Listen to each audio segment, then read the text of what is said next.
everyone. Welcome back to Learn Well, where we simplify income tax with clarity and confidence.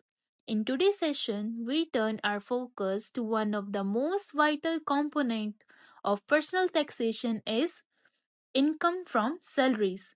Whether you are a working professional or a curious learner, understanding how your salary is taxed is the key to better financial planning.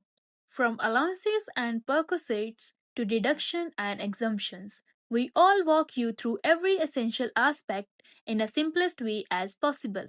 So let's begin this insightful journey into the world of salary income under the Income Tax Act. आज की class में हम income tax के first head के बारे में पढ़ेंगे जिसका नाम है इनकम फ्रॉम सैलरीज। सबसे पहले देखेंगे इनकम टैक्स एक्ट में सैलरीज को कैसे डिफाइन किया गया है।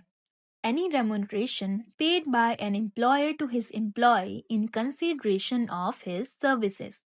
अगर एम्प्लॉयर अपने एम्प्लॉय को कोई भी रेमुनरेशन देता है उसकी सर्विसेज के बदले तो उसे सैलरी कहते हैं।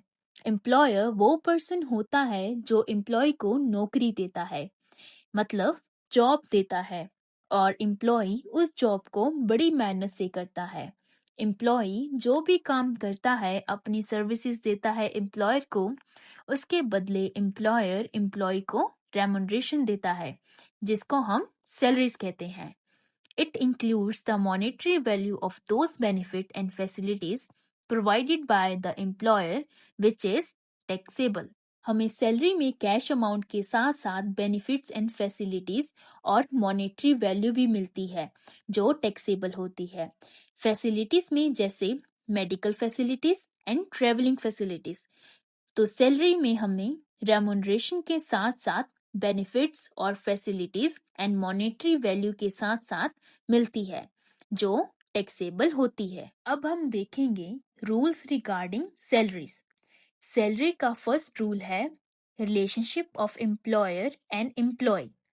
It is very essential for the payment to fall under the head salaries that the relationship between the employer and the employee must exist between the payer and the pay। इसका मतलब है जैसा relationship एक pair और एक पे के बीच में होना चाहिए वैसा ही सेम रिलेशनशिप एम्प्लॉयर और एम्प्लॉय के बीच में होना चाहिए, तो ही जो पेमेंट है सैलरीज के हेड के अंदर टैक्सेबल होगी। जैसे एग्जाम्पल है कंपनी का जो डायरेक्टर होता है कंपनी का एम्प्लॉय और सर्वेंट नहीं होता है, इसलिए उसे सैलरी नहीं मिलती।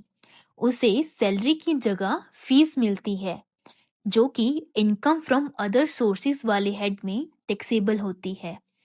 मेन बात यही है कि एम्प्लॉयर और एम्प्लॉय के बीच में पेयर और पे वाला रिलेशनशिप है, तब जो इनकम रिसीव होगी वो सैलरी वाले हेड में टैक्सेबल होगी। अगर एम्प्लॉयर और एम्प्लॉय के बीच में पेयर और पे वाला रिलेशनशिप नहीं है तो जो भी रिसीव होता है वो सैलरी वाले हेड में टैक्सेबल नहीं होता। सेकेंड रूल है salaries and wages are considered same. Income tax act के अकॉर्डिंग अगर किसी लेबरर को वेजेस दी है या किसी हाई ऑफिशियल को सैलरीज दी है, दोनों ही टैक्सेबल है under the head salary. Wages और सैलरीज में कोई भी फर्क नहीं किया जाएगा, दोनों सेम ही होती हैं। थर्ड रूल है पेंशन। अगर रिटायरमेंट के बाद एम्प्लॉय को पेंशन मिलती है तो वो भी टैक्सेबल होती है under the head salary. Fourth rule है सैलरी टू पार्टनर। अगर कोई भी पार्टनरशिप फर्म है उसमें सैलरी, बोनस या कमीशन मिल रहा है तो वो सैलरी के हेड में टैक्सेबल नहीं होगी, क्योंकि पार्टनर क्या कर रहे हैं, बिजनेस कर रहे हैं और बिजनेस में प्रॉफिट होता है। इसलिए अगर किसी भी पार्टनर को सैलरी, बोनस और कमीशन मिल रहा है तो वो पीजीबीपी मतलब profit and gain of business और प्रोफेशन के हेड में टैक्सेबल होगी। फिफ्थ रूल है there can be more than one source of salary. Salary के एक से ज्यादा भी सोर्स हो सकते हैं। जरूरी नहीं है कि एम्प्लॉय एक ही जगह काम करे, हो सकता है कि एम्प्लॉय कहीं और जगह भी पार्ट टाइम काम करता हो। अगर उनके बीच में एम्प्लॉयर और एम्प्लॉय का रिलेशनशिप है तो उसे वहाँ से भी सैलरी मिलेगी। तो हम दोनों जगह को कंप्यूट करके और टोटल करके सैलरी वाले हेड में शो करेंगे। हमारा नेक्स्ट रूल है वॉलेंट्री पेमेंट। एम्प्लॉय को सैलरी के कैश अमाउंट के साथ काइंड में भी पेमेंट रिसीव हो सकती है। उसे सैलरी के साथ साथ परक्विसिट और अलाउंसेस भी मिल सकते हैं, तो वो भी सैलरी के हेड में टैक्सेबल होंगी। नेक्स्ट पॉइंट है लोन फ्रॉम एम्प्लॉयर। अगर एम्प्लॉय ने अपनी नीड के लिए एम्प्लॉयर से कोई भी लोन लिया है तो वो भी सैलरी का पार्ट नहीं माना जाएगा।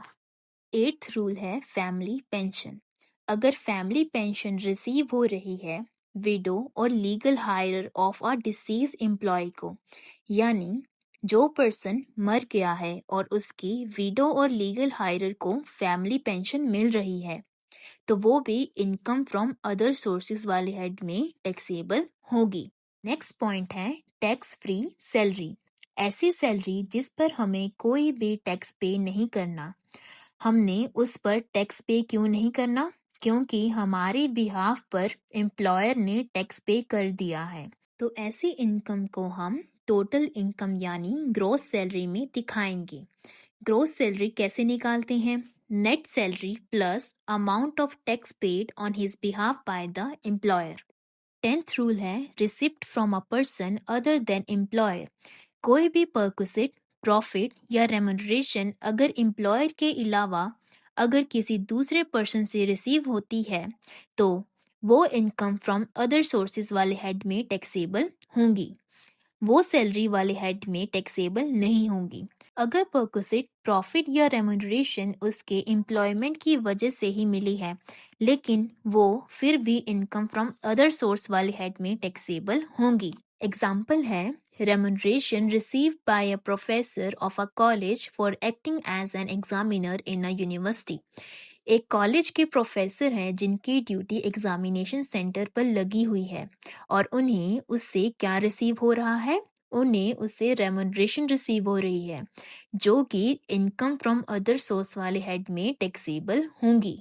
11th रूल है salary of a member of a parliament.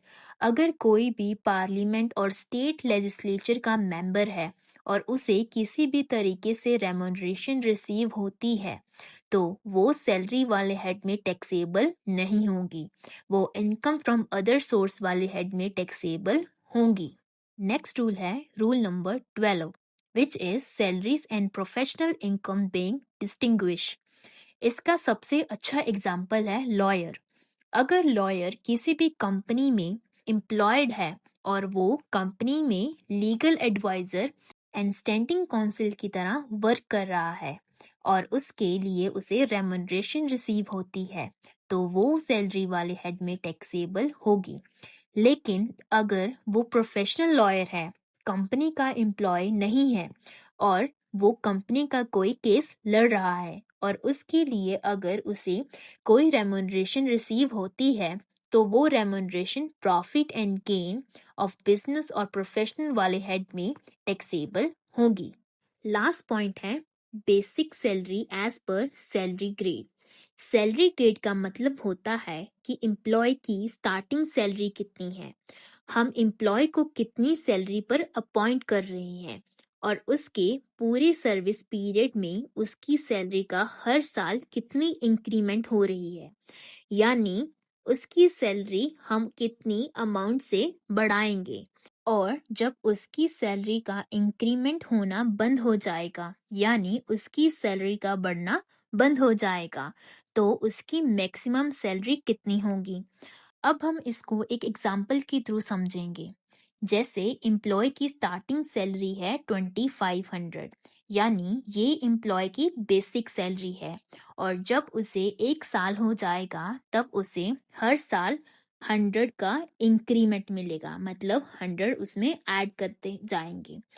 उसे तब तक 100 का इंक्रीमेंट मिलेगा जब तक उसकी सैलरी 3400 नहीं हो जाती और जब उसकी सैलरी 3400 हो जाएगी तो तब उसे हर साल 200 का इंक्रीमेंट मिलेगा। उसे तब तक 200 का इंक्रीमेंट मिलेगा जब तक उसकी सैलरी 7,000 नहीं हो जाती, और ये 7,000 उसकी मैक्सिमम सैलरी है। तो ये था सैलरी इनकम का पूरा ब्रेकडाउन। अब आप जानते हैं कि सैलरी इनकम पर टैक्स कैसे लगता है। सही प्लानिंग के लिए सही नॉलेज जरूरी है। If this video helped you to understand the topic better, then don't forget to like, share and subscribe to LearnWell, because here learning is always smart and simple. Signing off for now. See you in the next video, and until then, keep learning, keep growing only with Learn Well.